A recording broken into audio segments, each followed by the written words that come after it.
Olá, seja muito bem-vindo ao canal Mercado Explicado.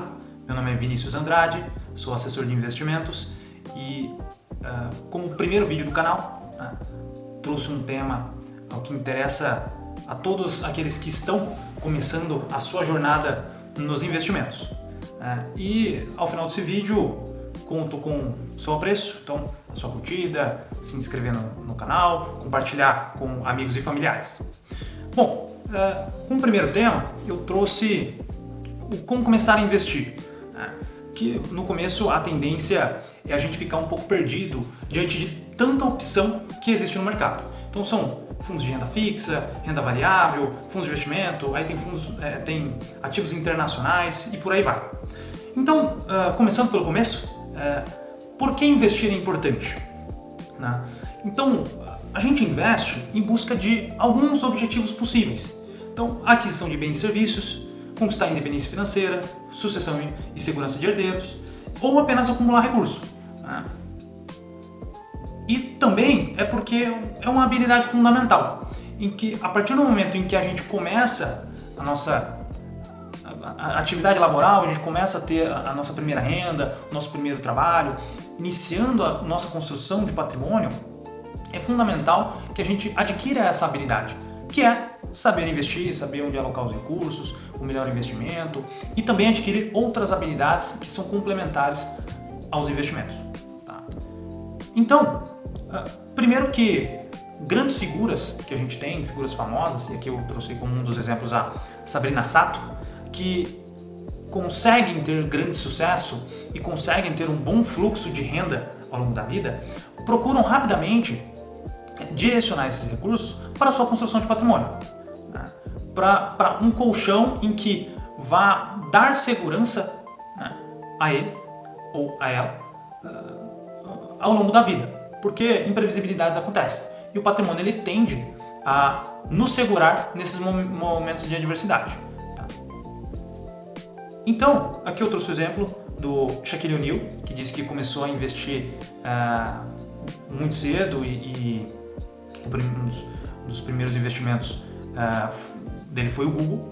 Diz que ele encontrou os CEOs do Google, se interessou pelo projeto e fez um aporte, e que carrega até hoje, inclusive. Trouxe também um outro exemplo de Serena Williams, que diz que destina recursos para investir em startups, um fundo de 111 milhões de dólares. E também outros exemplos de figuras famosas que temos aqui no Brasil, que se provaram ser bons investidores e bons alocadores de capital. E não só aproveitar pura e simples a sua fortuna, e sim procurar multiplicar ela. Então, aqui eu já faço uma provocação. Então, investem porque são ricos ou são ricos porque investem? E o que acontece, ou ao contrário, quando a gente não busca adquirir essa habilidade, não busca conhecer sobre investimentos, mercado financeiro, se educar financeiramente? Aqui é um exemplo em que de vira e mexe a gente costuma encontrar nos noticiários que são ganhadores de loteria que após um tempo, depois de ganhar uma fortuna, voltaram a ser pobre, justamente porque não adquiriram essa habilidade, não adquiriram essa mentalidade e não deram a devida importância de investir no seu eu futuro, de aproveitar os juros compostos ao longo do tempo. Aqui eu trouxe outros exemplos, então famosos, ao mesmo tempo em que eu apresentei exemplos de sucesso de famosos que souberam alocar os recursos advindos de suas profissões, de sua arte. Também trouxe exemplos de famosos que faliram, que fizeram muito sucesso, não souberam administrar suas fortunas e acabaram falindo. Então um exemplo mais recente aqui é o Diego Hipólito, que diz ter perdido 10 milhões de reais que ganhou na ginástica. Então é algo que é muito grave você não buscar esse tipo de conhecimento, certo? Bom, isso é uma frase um pouco autoral minha, que é: algum dia alguém irá depositar um dinheiro na sua conta e você precisará saber o que fazer com isso. Então, é um evento que acontece na vida de todos, quando a gente começa a trabalhar. Alguém deposita um dinheiro na nossa conta e a primeira coisa que a gente imagina é onde eu posso gastar, o que eu posso comprar. Claro que depois de ter trabalhado muito, nada mais justo do que fazer uma primeira compra com o próprio dinheiro, fruto do nosso próprio trabalho. Mas desde cedo é extremamente importante a gente adquirir essa mentalidade de destinar um percentual para o nosso eu futuro, para a nossa independência financeira, para a nossa construção de patrimônio de longo prazo, né? E é o que eu prego muito aqui na minha assessoria de investimentos. E é o que eu acredito que todos devem fazer em algum momento da vida, que é destinar esse percentual e buscar ser religioso nisso, viver com 10% a menos, 30% a menos, tá? E agora, mas qual que é o primeiro passo nesse processo de construção de patrimônio? Primeiro é a organização das finanças. Então, antes de começar a fazer o primeiro investimento, primeiro a gente tem que focar em ter uma finança pessoal extremamente bem organizada. Então, nada melhor do que a boa e velha planilha. Eu já testei diversos aplicativos que você baixa na Play Store, mantém no celular, mas a que eu tive maior sucesso na organização das minhas finanças foi a planilha de finanças pessoais. Então, ter essa organização é fundamental. Então, você colocar os fluxos da sua renda, identificar de onde vem e qual que é a previsibilidade disso, se é variável, se é fixa, colocar no topo da sua planilha os seus investimentos, um percentual que você destinará da sua renda para os seus investimentos, depois as suas despesas fixas, variáveis, extras e adicionais. E aí, por fim, você terá o saldo final.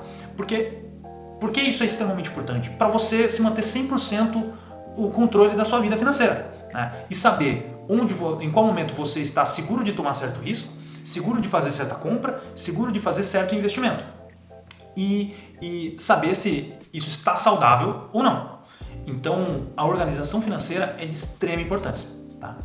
Então, parte dessa organização vem de quitar dívidas e controlar as despesas. Então, se você tem muitas dívidas acumuladas, o primeiro passo é buscar renegociar essas dívidas, pagar as mais caras, pagar as mais curtas, fazer uma estratégia de pagamento de dívidas bem planejada, tá?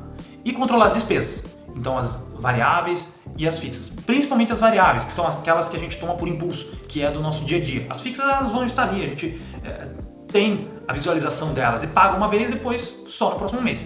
As variáveis elas são as despesas corriqueiras. Montar uma reserva de emergência. Futuramente eu vou produzir um outro vídeo onde a gente vai dedicar única e exclusivamente para a reserva de emergência, que é um conceito em que eu gosto muito e que eu costumo trabalhar muito na minha assessoria com os meus clientes, tá? Então, montar uma reserva de emergência no começo da jornada como investidor é fundamental. Definir um percentual da renda para destinar aos investimentos sem comprometer o orçamento. Então, desde o início, você incorporar esse hábito de sempre destinar um percentual saudável da sua renda para os investimentos, para a dependência financeira, construção de patrimônio, o seu eu futuro, tá?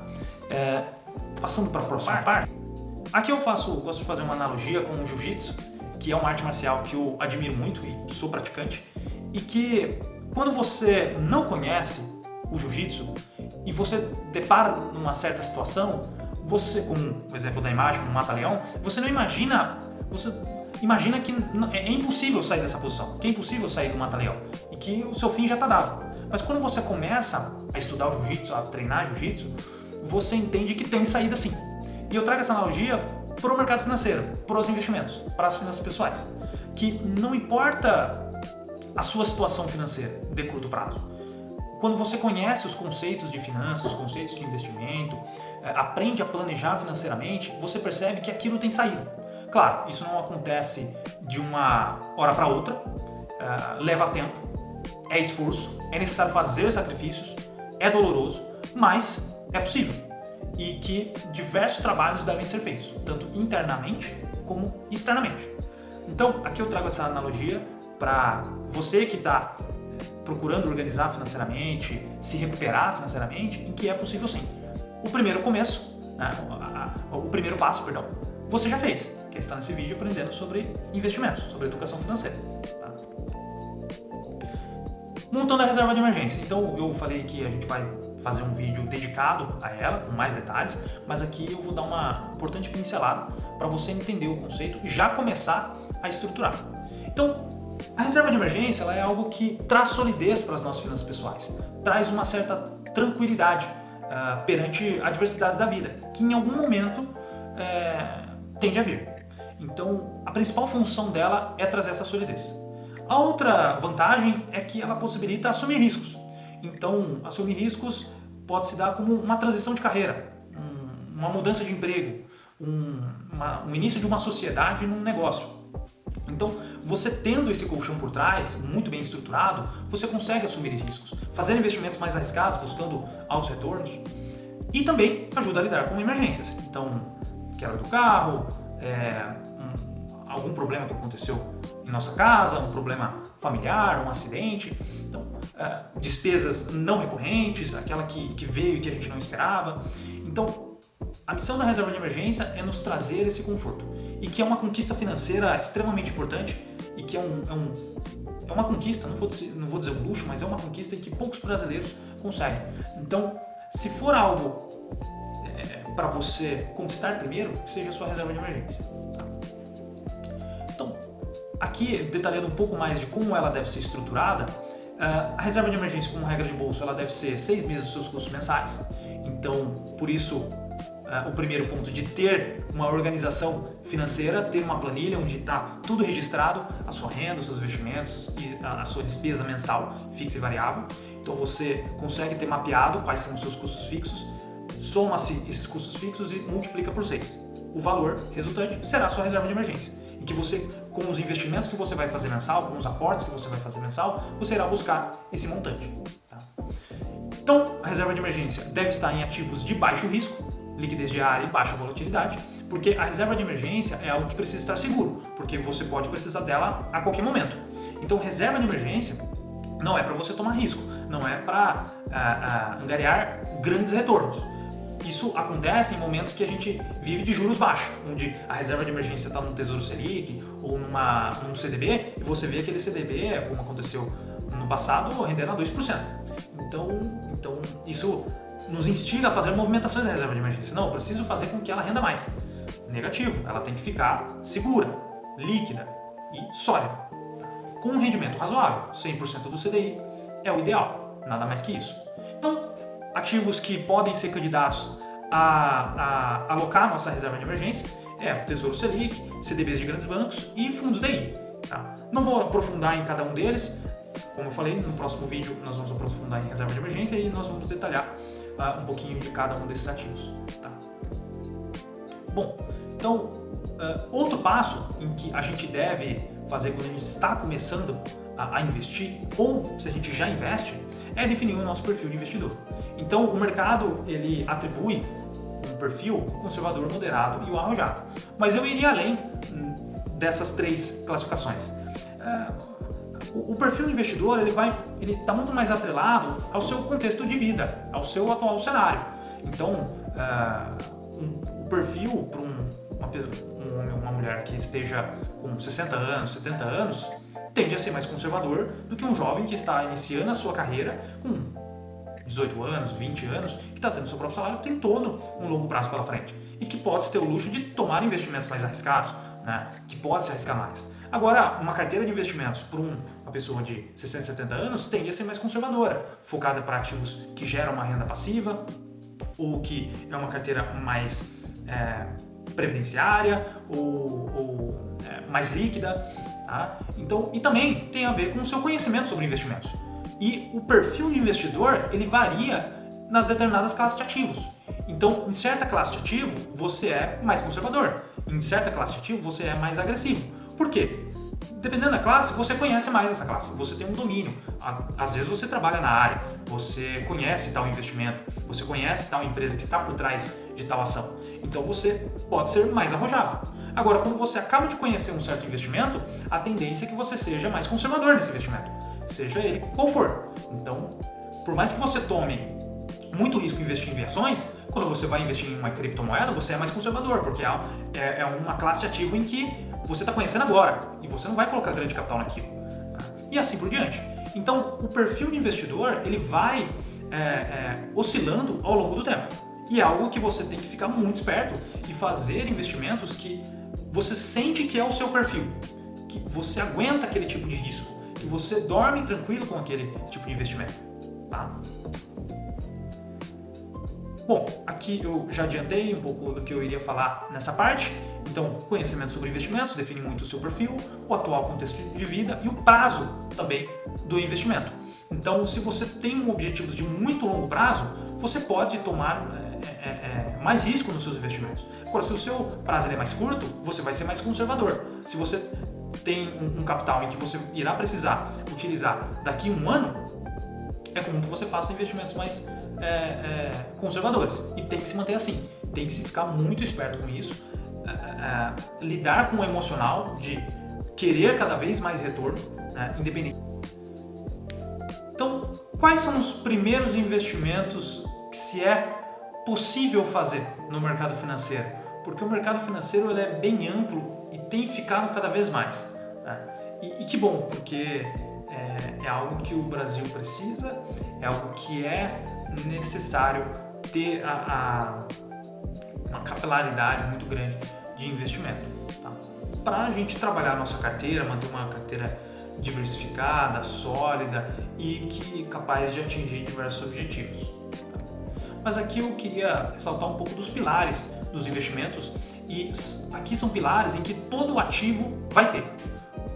Não é possível encontrar investimento, um ativo financeiro, em que tenha, além desses 3 pilares, que é risco, retorno e liquidez. Todo investimento vai ter a sua proposta de retorno, todo investimento vai ter os seus riscos e a sua liquidez. E aqui, liquidez é a capacidade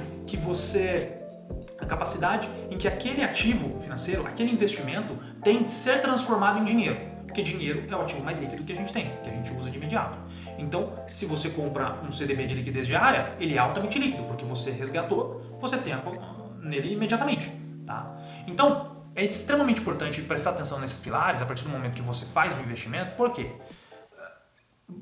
Primeiro, se prevenir contra ilusões. Então, é praticamente impossível que o investimento tenha esses 3 pilares de forma perfeita.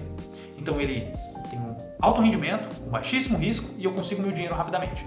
Pelo menos um desses pilares vai ser um pilar quebrado, vai ser um pilar mais ou menos, um pilar que a gente precisa ficar esperto, ou um pilar que a gente vai ter que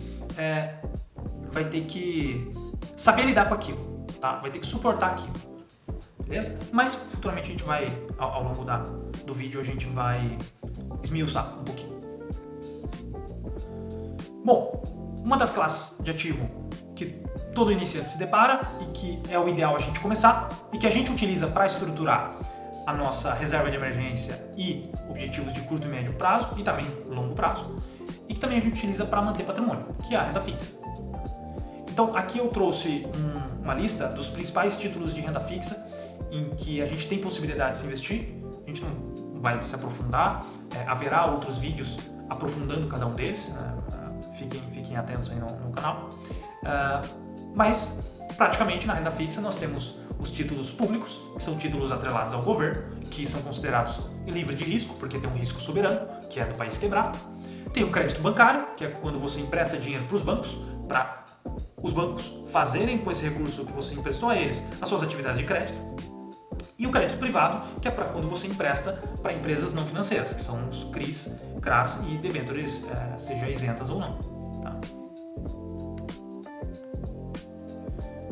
A renda variável, que é um ativo em que é o próximo passo da nossa jornada, em que em algum momento a gente tende a explorar, porque é onde potencialmente a gente consegue maiores retornos no longo prazo, mais do que na renda fixa. E quais são os ativos que fazem parte da renda variável? Primeiramente, o mais famoso deles, que são as ações de empresas. Haverá também vídeos sobre esse tipo de ativo no canal. Fundos imobiliários, uma estratégia de renda passiva e também ganho de capital. ETFs, fundos de investimento, criptomoedas e ouro. São basicamente os ativos em que a gente consegue ter exposição, consegue investir e que estão dentro da classe de renda variável. Tá? Agora, algo que é fundamental nós fazermos e tomar bastante cuidado é com a diversificação. Então, dado todas essas opções de investimento, seja em renda fixa, seja em renda variável, consequentemente nós vamos para uma diversificação do nosso portfólio, porque a depender, não é prudente a gente ter o nosso patrimônio 100% concentrado num ativo. Né? Então, a diversificação é algo que deve ser buscado. E para cada perfil, haverá uma diversificação diferente e estratégias diferentes de diversificação.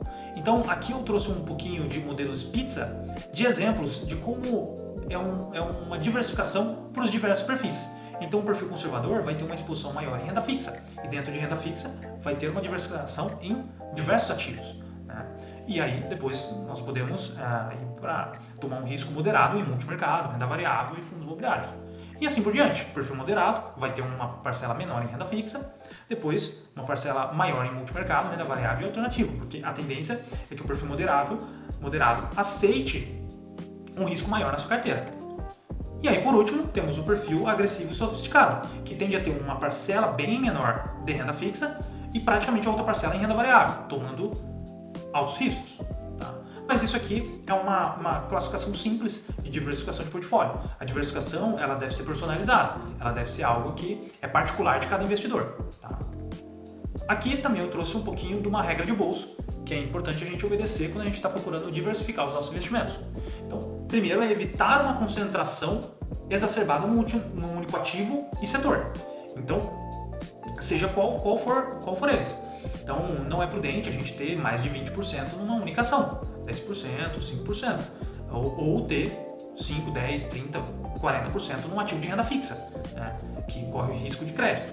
Então, evitar concentração e estar muito atento a elas.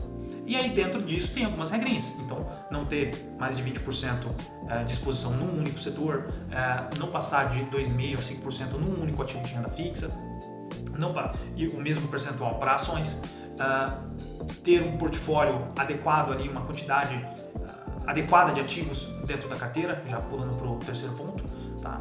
Então, uma quantidade que você consiga acompanhar, que não pulverize exacerbadamente a sua carteira, porque se você pulveriza muito, você acaba não colhendo rentabilidade de nenhum ativo, porque se um acaba dando certo, ele contribui pouco para o seu portfólio como um todo. Então, ter uma quantidade em que você consiga acompanhar, né, e que a exposição em cada ativo tem uma boa contribuição para o seu portfólio. Então, tem uma frase do Peter Lynch, que foi um grande gestor americano, que diz que, no exemplo de ações, ações são que nem filhos, não tenha mais do que você pode cuidar. Então, é basicamente isso. Então, outra regrinha, que é partindo aqui do segundo ponto, comece com ativos de menor risco da classe. Então, o interessante é você fazer uma escadinha de risco, porque não é muito coerente, não é muito lógico, quando a gente vai começar um certo investimento numa determinada classe, a gente começar pelo mais arriscado, colocando um percentual grande no nosso patrimônio. Não é prudente. Então, nós identificamos quais são os ativos que têm um risco menor, um risco controlado, e começamos por ele. E assim, conforme nós vamos nos aperfeiçoando, estudando, adquirindo conhecimento e melhorando a nossa tomada de decisão, a gente vai aumentando o nosso risco da nossa carteira e não começar pelo de mais risco, pelo de maior risco. Tá? E aqui é definir um percentual saudável em cada classe. Então, a classe, quando eu digo, é renda variável, ações, por exemplo. Então, qual é o percentual em que você se sente confortável e que você acredita ser saudável de ter parte do seu patrimônio exposto a ações, ou criptomoeda, ou a ouro, ou a um determinado ativo de renda fixa, fundos de investimento. Então, é sempre pensar em percentual. O quanto de percentual do meu patrimônio que eu vou me expor a esse ativo. Porque se você olha para um valor monetário, fica algo subjetivo. Por mais que ajude também.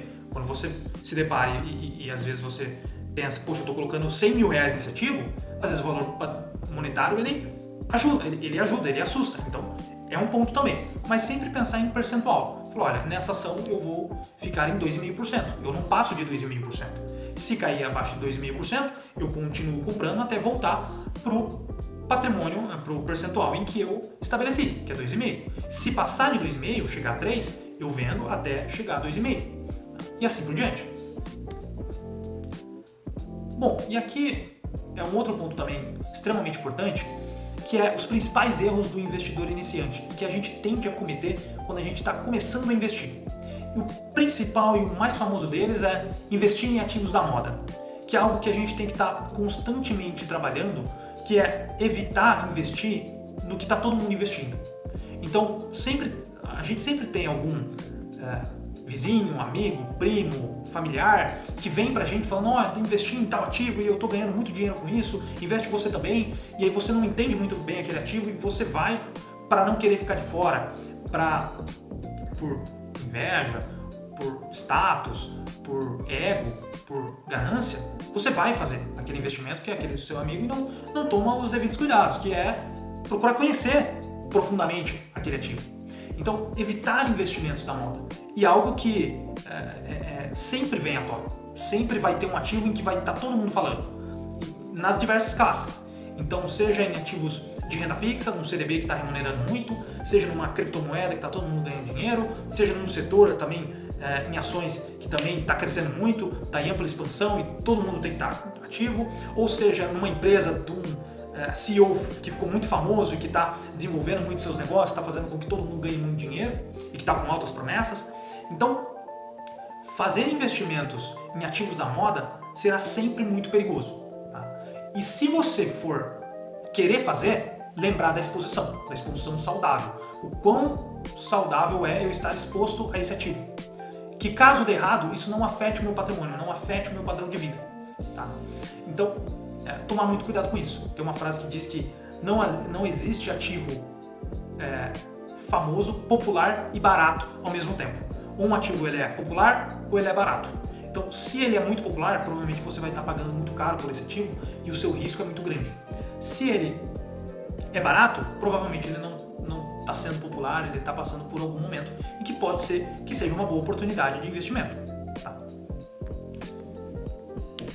Bom, outro ponto em que muitos investidores cometem esse erro, que é buscar ganhos rápidos.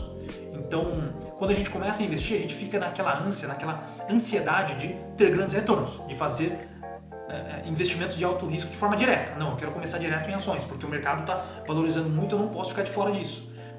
Então, tomar cuidado com a busca de ganhos rápidos. Cuidado com a ganância. Ganância é uma coisa, ambição é outra. Então, se você percebe, se depara e que está constantemente buscando ganhos rápidos, procurando a bola da vez, o bilhete de loteria, tome bastante cuidado. Pense várias vezes antes de fazer tal investimento. Porque ao longo do tempo, isso tende a se provar ineficiente. E a chance de você ter grandes perdas do seu patrimônio é muito grande. Então aqui é uma frase que eu escutei de um assessor aqui do nosso escritório, que eu achei bastante interessante e que eu quis trazer aqui para esse vídeo, que é: o mercado financeiro é bom para ficar rico, mas péssimo para ganhar dinheiro. Então, se você está entrando no mercado financeiro para ganhar dinheiro, para ter uma renda extra, ter um second job, né, um segundo trabalho, ou fazer do mercado financeiro, do puro investimento simples ali, a sua fonte principal de renda, tome cuidado, porque os ganhos, o grosso do ganho no mercado financeiro, nos ativos de risco, está no longo prazo. E normalmente quem foca muito no curto prazo tende a fazer investimentos ruins. Historicamente não se provou muito eficaz, tá? E uma estratégia vencedora. E aqui outra analogia que eu quis trazer, vocês vão perceber que eu gosto bastante de frase, bastante de analogia, porque ajuda a gente a entender o conceito, que aqui é o que veio primeiro, né? O ovo ou a galinha. E aí eu trago essa analogia para os investimentos. O que vem primeiro? O trabalho ou o investimento? Porque você vai perceber que quando você começa a estudar e aí começa a conhecer grandes investidores, Luiz Barsi, Jorge Paulo Lema e por aí vai, você percebe que por trás de todos eles existe uma atividade empreendedora, existe uma renda ativa, existe uma atividade principal onde ele consegue o seu fluxo de renda, o seu fluxo de caixa, em que ele pega esse fluxo de caixa ou parte dele e destina para os investimentos. Então, na nossa jornada de construção de patrimônio, sempre vai vir primeiro o trabalho. Não existe atalho. A gente, infelizmente, tem que trabalhar muito, principalmente no Brasil, para construir patrimônio. E a partir disso, a partir deste trabalho, o percentual deste trabalho, da renda deste trabalho, a gente destina para os nossos investimentos. Que aí sim, no médio e longo prazo, vai fazendo um compounding ali, os juros vai correndo, dinheiro vai gerando dinheiro, que aí sim, no longo prazo, a gente constrói fortuna, a gente enriquece. Tá? Mas principalmente no começo da jornada, é focar no trabalho, em se desenvolver no nosso trabalho, se desenvolver na nossa carreira, buscar conhecimento, se qualificar cada vez mais, aumentar o nosso valor perante o mercado de trabalho para que a gente consiga aumentar a nossa renda, ou iniciar uma atividade empreendedora. Tá? E aí, a partir disso, desse sucesso, a gente destina parte para os investimentos. Tá? Bom, aqui é um reforço do que eu já falei, de investir em ativos da moda, que é seguir a manada. Existe um efeito psicológico que é bem famoso, que a gente vai se deparar, que é o FOMO, é o Fear of Missing Out, que é o medo de ficar de fora. Então, quando a gente vê alguém tendo muito sucesso, fazendo um investimento e ganhando muito dinheiro com aquilo, seja numa atividade empreendedora, numa franquia que abriu, alguma tendência, ou numa ação que está subindo muito, o FOMO, ele ativa na nossa mente, no nosso cérebro, e a gente fica com aquele impasse de que, poxa, eu não quero ficar de fora desse investimento. Eu quero ganhar também. Eu quero participar da rodinha. Eu quero falar que eu ganhei também. Mas isso, no longo prazo, feito de forma constante, né, sempre comprando os ativos na alta, sempre comprando na valorização, na euforia, sem fazer um prévio estudo, tomar o devido cuidado, se prova perdedor no longo prazo.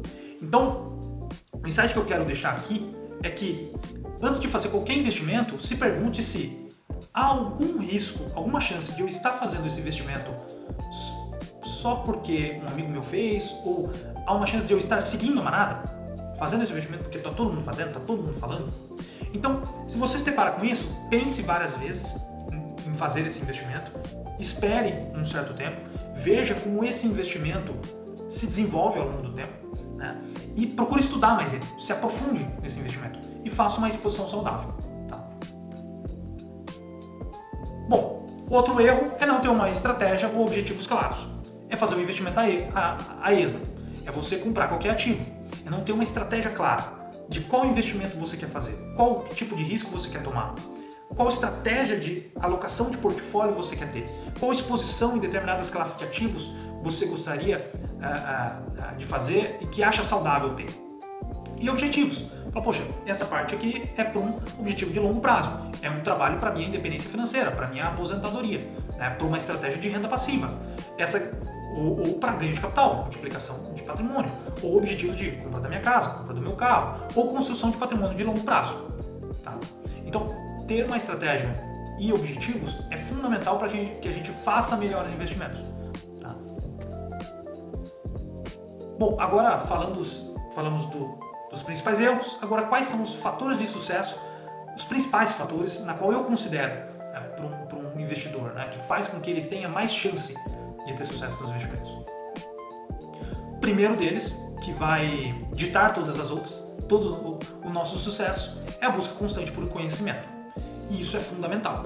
Todos os grandes investidores leem muito, estudam muito, se dedicam muito à sua construção de patrimônio, aos seus investimentos. Claro, todos nós aqui, você também, deve ter uma atividade secundária. Sua atividade principal não é o investimento, e nem quero que seja, porque, como a gente falou, não é para buscar ganhar dinheiro com isso, e sim construir patrimônio. Mas a busca constante por conhecimento é fundamental, e ela deve ser feita com parcela do nosso tempo. Então é fundamental que a gente se dedique uma parcela desse tempo para estudar o tipo de investimento que a gente está fazendo, o tipo de ativo que nós estamos alocando, a classe de ativo que a gente está entrando. Então, se eu vou começar em ações, é fundamental em que eu dedique um tempo. Eu tenho uma regrinha de bolso que é 3 meses. Então, só um minuto que eu vou ligar o ar, porque aqui ficou quente. Voltando, então dedicar um tempo a estudar aquela classe de ativo, aquele tipo de investimento. Então, como eu disse, a regrinha de bolso de 3 meses. Poxa, eu vou começar em ações? Deixa eu entender tudo sobre ações. Então, quais são as estratégias? Qual é o horizonte de retorno? Quais são os tipos de ações? Quais setores eu gostaria de me expor, que eu me identifico mais, que eu tenho um círculo de competência, que eu conheço aquilo, que eu me interesso a estudar. Então, a busca por conhecimento é fundamental. Então, aqui eu trouxe uma imagem que rodou a internet, que é bem famosa, que é simplesmente o Warren Buffett, o Jim Collins e o Florian Bartunek. Warren Buffett, que é considerado o maior investidor do mundo de todos os tempos. Jim Collins, que é um grande consultor americano. E Florian Bartunek, que é um grande gestor brasileiro da Constellation, sentados numa sala de aula, assistindo a aula, que não se sabe de quem. Mas eles tiveram a humildade de sentar numa sala de aula e continuar aprendendo. E são isso que essas pessoas fizeram ao longo do tempo e tiveram muito sucesso na nossa carreira. Isso não serve só para os nossos investimentos, serve para a nossa atividade laboral, para a nossa carreira. A gente tem que ficar constantemente desenvolvendo o nosso trabalho, o nosso conhecimento em determinada área, para não ficar deixado para trás. E aqui continuando uma frase que eu gosto muito, que é: investir em conhecimento rende sempre os melhores juros, que é do Benjamin Franklin. Muito propagada também por Charlie Munger, que era um admirador do Benjamin Franklin, que é sócio do Warren Buffett. Então, investir em conhecimento sempre trará os maiores juros. Então, por que é importante o investimento constante em conhecimento? Porque a gente melhora a nossa tomada de decisão cada vez mais. Então, se a gente melhora a nossa tomada de decisão, a gente tende a lidar melhor com as adversidades, gerenciar os riscos e diminuir as perdas. E também, consequentemente, aumentar os retornos. Tá? Outro ponto de fator de sucesso é foco no longo prazo. Assim como eu falei aquela frase remete muito a esse conceito, essa ideia, essa filosofia, que é focar no longo prazo. Construir patrimônio no mercado financeiro, utilizando o mercado financeiro como ferramenta, leva tempo, não é da noite para o dia. Os grandes retornos não acontecem de uma hora para outra. Então a gente tem que ter esse horizonte de longo prazo, né? e num período assim, de 5 a 10 anos para frente. E aqui é uma frase que eu gosto muito também, que é: superestimamos o que podemos fazer no curto prazo e subestimamos o que podemos fazer no longo prazo.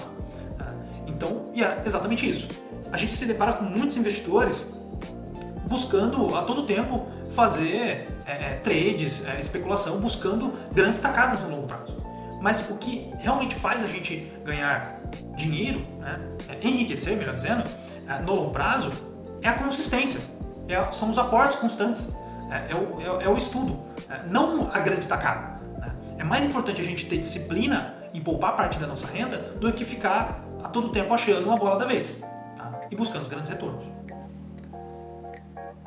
E outro ponto, que é algo que não é puxando a sardinha para o meu lado, não é porque eu sou assessor de investimentos, mas é algo que no começo da minha jornada como investidor eu fiz e deu certo, né? Que foi buscar uma ajuda profissional. Então no começo eu busquei, quando eu comecei a estudar ações, eu logo pensei, falei, poxa, a chance de eu fazer uma cagada, desculpa a expressão, mas a chance de eu cometer um erro investindo por conta em ações é muito grande.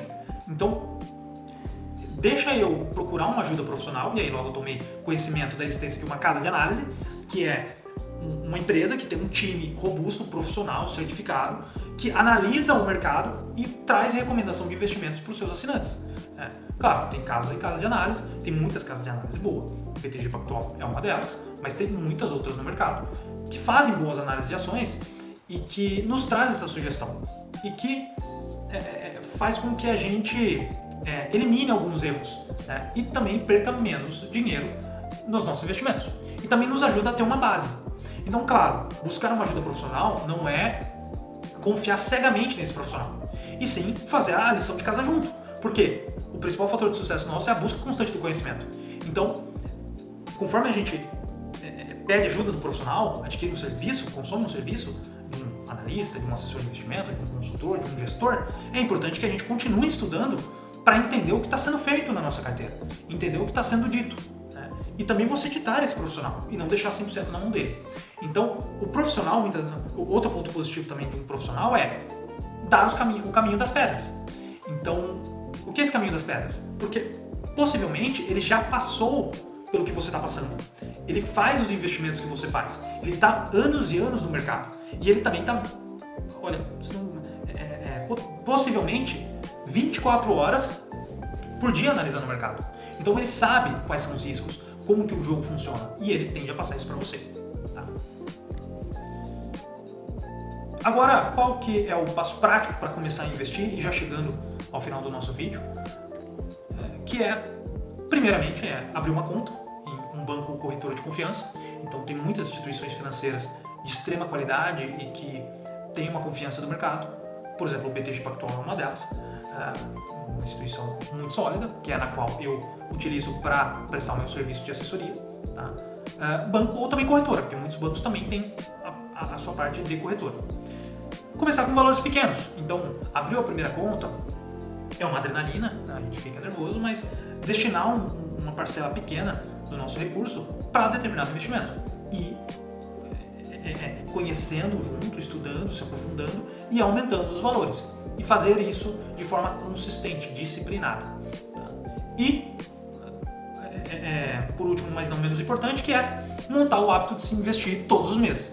Então, o que vai fazer a gente enriquecer, ter grandes retornos, construir patrimônio, é adquirir o hábito de se investir todos os meses. Então, que seja algo religioso. Todos os meses eu tenho que destinar 5% da minha renda, 10% da minha renda, ou inicialmente estabelecer um valor monetário, seja R$100 por mês, R$50 por mês, 500, 1.000, 3.000, o quanto for saudável para você e que caiba no seu orçamento. E adquirir esse hábito e fazer isso todos os meses. Tá? E aqui eu queria encerrar. Espero que tenha gostado desse vídeo. Se gostou, conto com a sua curtida, seu compartilhamento, a sua inscrição. Te faço um convite para conhecer um pouco mais sobre o Mercado Explicado, sobre a minha assessoria. Eu tenho um site que é mercadoexplicado.com.br. Lá você consegue me conhecer um pouquinho melhor, saber um pouco mais da minha assessoria. Eu também publico alguns artigos sobre investimentos, tem 19 artigos escritos lá. E esse é um primeiro vídeo, teremos próximo, de forma recorrente, e que espero ter a sua presença. Tá? Então, muito obrigado e nos vemos no próximo vídeo.